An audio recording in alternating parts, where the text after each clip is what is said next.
বাজে বেলা একটা, ছাদে এসছি।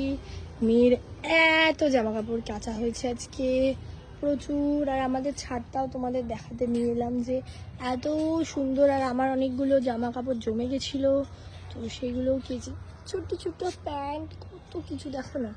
যাই হোক, এটা আমাদের বাড়িতে এখন অনেক দিন গার্ডেনিং করা হয় না বাবি চলে যাওয়ার পর থেকে, তার জন্য। কারণ বাবির খুব শখ ছিল, ওই জন্য এত টব। আর এটা হলাম আমি। হ্যালো, রোদ্দুর প্রচণ্ড, একটু রোদ্দুর লাগাতে এসেছি। নিচে মেয়ে মায়ের কাছে আছে, মানে শাশুড়ি মায়ের কাছে খাওয়াতে দিয়ে এসেছি। তো এখন আমিও নিচে চলে যাব। আবার নিচে আমাদের একটু কাজ হচ্ছে আজকে, বোঝাতে পারলাম। নিচে একটু কাজ হচ্ছে, চলো নিচটায় যাই।